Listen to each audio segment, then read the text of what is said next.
안녕하십니까. 매일 안교 교과 방송 개인 말씀 묵상 시간에 함께 하신 여러분들을 진심으로 환영합니다.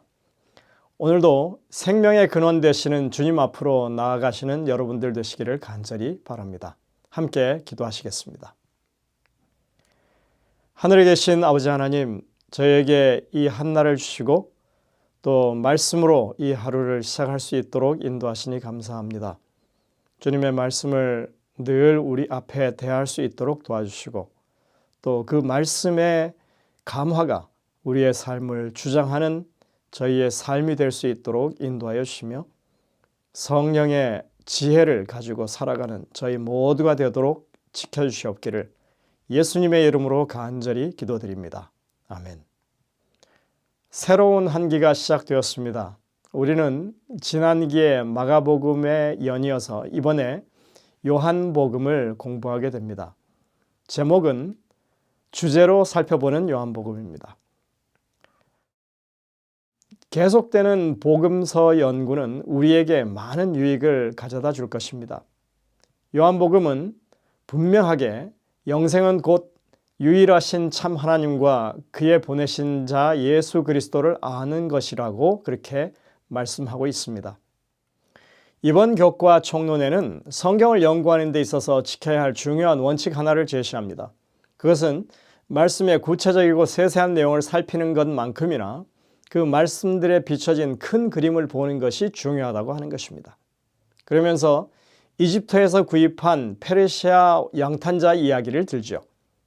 그 양탄자에는 잘 수놓여진 한 폭의 산소화가 있는데 거기에는 숲과 푸른 산, 시원한 폭포와 맑은 호수, 우거진 숲과 언덕, 그리고 점점이 떠있는 흰 구름과 청명한 하늘, 이런 것들이 아름답게 수놓여져 있습니다. 그런데 그 양탄자를 살펴보는 사람들 가운데는 그 단위 면적당 사용된 촘촘한 매듭의 수가 몇 개인지, 또 어떤 원단을 사용했는지, 착색한 염료나 제작과 관련된 세세한 것들에 관심을 가지는 사람이 있을 수 있다는 것이죠. 그런가 하면 다른 사람은 호수에 비친 눈이나 산을 덮은 눈, 짙은 이끼가 어우러진 푸른 숲과 같이 예술적인 가치를 높이는 매력적인 자수 기법에 대해서 주목할 수도 있는 것이죠. 하지만 한 폭의 멋진 그림을 감상하는 일이 그 무엇보다도 중요한 것을 우리는 알아야 합니다. 이처럼 우리도 이번 기회에 정교하게 만들어진 하나의 걸작품을 살펴볼 것입니다. 그것은 붓으로 그린 그림이나 정밀하게 찍은 사진 또는 솜씨 좋게 짠 그런 카펫이 아니라 요한복음이라고 하는 매력적인 하나님의 말씀입니다. 성경은 때로 현미경을 가지고 살펴보기도 하고 멀리서 풍경을 보듯이 보기도 해야 하는 것입니다. 하나의 단어의 의미를 분명하게 알기 위해서 그 문장이나 문맥 또는 기별 전체의 맥락을 살펴보는 일도 필요합니다. 성경은 이것을 분수를 지킨다고 그렇게 말하고 있습니다. 성경이 말하고 있는 분수라고 하는 것은 이전 기별과 상통한다고 하는 그런 뜻입니다. 사람을 구원하기 위한 하나님의 계획은 이랬다 저랬다 하는 것이 아니라 언제나 같은 맥락이라고 하는 것이죠.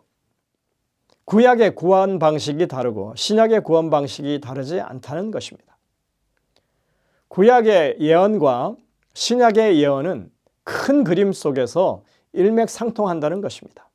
시작부터 종말을 구하신 하나님의 구원의 섭리는 어느 시대를 막론하고 한결같은 원칙에서 진행됩니다. 성경에 한결같이 예수 그리스도를 조명하고 있다고 하는 것도 같은 이야기입니다.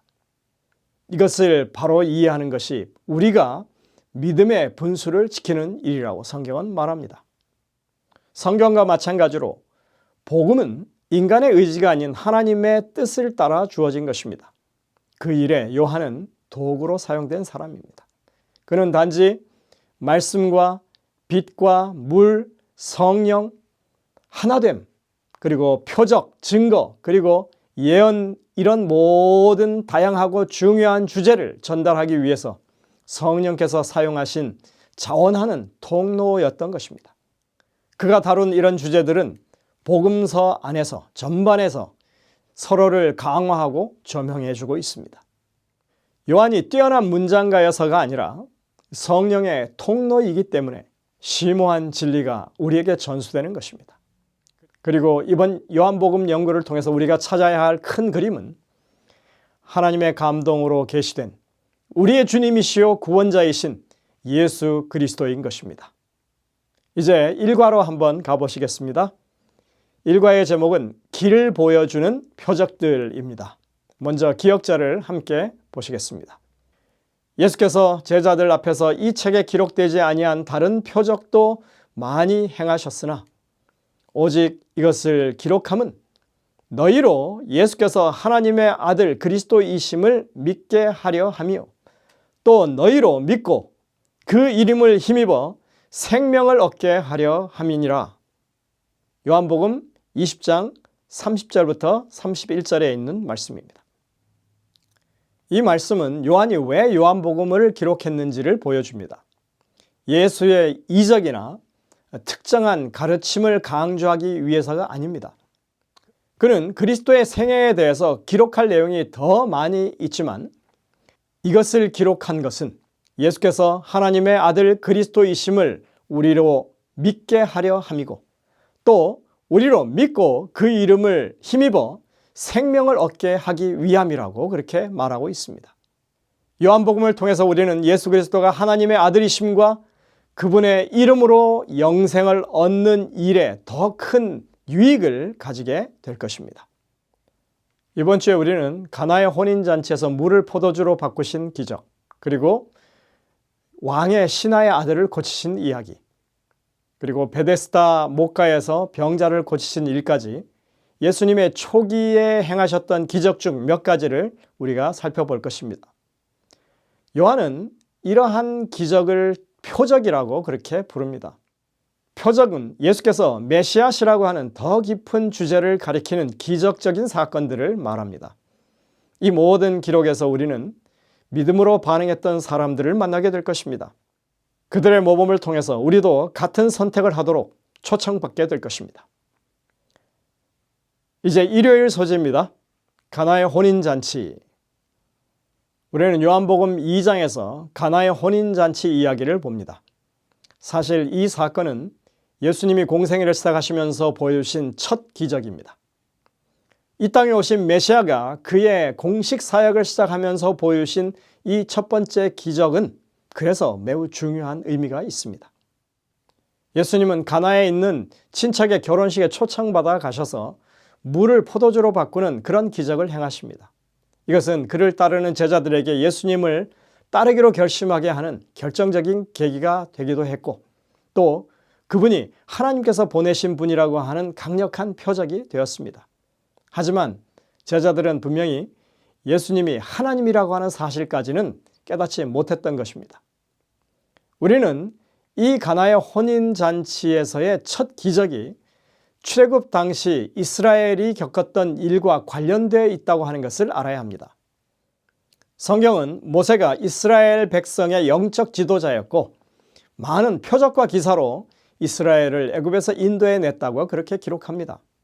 당시 모세는 그들의 구원자였고 하나님은 모세를 통해서 그와 같은 선지자가 올 것이라고 예언하시면서 이스라엘에게 오시는 이의 말을 들으라고 그렇게 명하셨습니다. 모세가 말한 그 선지자란 바로 예수님을 가리킵니다. 그런데 그 예수님이 요한복음 2장에서 이스라엘 자손이 애굽에서 구원받았던 일을 생각하게 하는 첫 번째 표적을 행하신 것이었습니다. 출애굽 당시 애굽에 내렸던 첫 번째 재앙은 나일강이 피가 되는 재앙이었습니다. 애굽인들에게 있어서 나일강은 생명의 젖줄이었고 그들이 신으로 여기는 대상이었습니다. 자, 우리는 여기서 물이 피로 바뀌는 기적과 물이 포도주로 바뀌는 기적의 유사점을 봅니다. 애굽 사람들에게 이 생명의 강처럼 여겨졌던 그 나일강은 그들에게 생명을 가져다 주지 못하는 물이었습니다. 물이 피로 바뀌었는데 그들이 계속 그 물로 살아갈 수 있었을까요? 그들이 농사를 짓거나 경작을 할 수 있었을까요? 그들이 그렇게 의지하고 신처럼 떠받드는 그 강물이 생명을 주는 것이 아니라 오히려 파멸을 가져다 주는 그런 것이었음을 하나님께서 보여주신 일이었습니다. 그러나 예수님이 이 땅에 오셔서 가나의 혼인잔치에서 처음으로 보여주신 이 물이 포도주로 바뀐 이 기적은 그 물이 예수 그리스도의 보혈을 상징하는 포도주로 그렇게 우리에게 비춰지는 것입니다. 그래서 이 기적은 성경의 구원의 주제와 밀접하게 연결됩니다. 우리에게 있어서 생명의 근원은 하나님의 아들 예수 그리스도의 보혈로 말미암다고 하는 것을 우리에게 보여줍니다. 인류의 구원자는 예수 그리스도이시라고 증거하는 것입니다. 그리고 여기에는 유대인들의 잘못된 구원관을 드러내는 예수님의 교훈이 담겨져 있습니다. 6개의 돌 항아리에 물을 채우라고 했을 때 그 6개의 돌 항아리, 이것은 그들이 아주 중요하게 생각하는 정결 예식에 사용하는 물을 담는 항아리였습니다. 유대인들은 식사 전이나 외출했다가 돌아왔을 때, 그리고 하나님 앞에 나아갈 때 손을 씻는 이 정결 예식을 매우 중요하게 여겼습니다. 물론 사람들이 청결 상태를 유지하는 것은 매우 중요한 일입니다. 하지만 그들에게 있어서 이 정결 예식은 매우 형식적이었으며 이것을 행하는 것이 의와 불의를 나누는 기준이었습니다. 물이 귀한 그런 사회에서 물로 씻는 일이 얼마나 여러분들 효과적이었는지 한번 생각해 보시기 바랍니다. 그들은 심지어 물이 없을 때에는 그 씻는 신용만으로도 이 정결 예식을 치루었다고 그렇게 간주했습니다. 그리고 그렇게 형식적인 행위를 하지 않는 것조차도 정죄했던 것입니다. 주님은 지금 그들에게 그런 형식적인 정결 예식 그 자체가 그들에게 생명을 주지 못한다고 하는 사실을 보여주고 계십니다. 그들이 죄로부터 깨끗하게 되는 것은 예수님의 보혈밖에 없음을 우리에게 지금 보여주고 계신 것입니다. 오늘 교과에서는 가나의 혼인잔치에서 주님이 만드신 포도주가 순수한 포도주냐 혹은 발효된 술이냐에 대해서 이야기하고 있습니다. 그러나 그것은 분명 순수한 포도즙입니다. 자신의 사역을 새 술에 비교하셨던 주님입니다. 구약시대 내내 술 취하지 말라고, 그렇게 술 취한 채 하나님 전에 오지 말라고 경고하셨던 주님입니다. 십자가상에서도 그 고통을 줄이는 것을 위해서 독주를 마다하셨던 주님입니다. 여러분들, 우리의 구원을 독주에 비교하실 리가 만무하지 않겠습니까? 주님은 마지막 만찬 때에도 포도주를 사용하셨습니다. 예수님의 이 사역을 시작하시면서 가나의 혼인잔치에서 포도즙을 사용하셨고 마지막 만찬에서도 포도즙을 사용하셨습니다. 주님의 보혈을 상징하고 있는 이 생명의 포도주는 순수한 포도즙이 분명한 것입니다. 영감의 교훈에 보시면 이렇게 기록하고 있습니다. 이 거룩한 성례전은, 성찬식을 말합니다, 심령을 새롭게 하고 생명을 주기 위하여 제정되었다. 죄악을 조장할 수 있는 것은 아무것도 여기에 관련되어서는 안 된다. 엘렌 화이트는 치료봉사 333쪽에 이렇게 기록하고 있습니다. 오늘 하루 예수 그리스도의 보혈의 공로를 의지하고 생애하시는 여러분 되시기를 간절히 바랍니다. 기도하시겠습니다. 하늘에 계신 아버지 하나님, 오늘도 주님의 말씀 안에서 우리가 구원의 확신을 얻게 하시니 감사드립니다. 주님의 보혈이 우리에게 무엇을 의미하는지 다시 한번 우리 삶에 적용할 수 있게 하시고, 또 주님께서 베푸신 구원을 높이 찬양하는 저희의 삶이 되도록 지켜주시옵기를 예수님의 이름으로 간절히 기도드립니다. 아멘.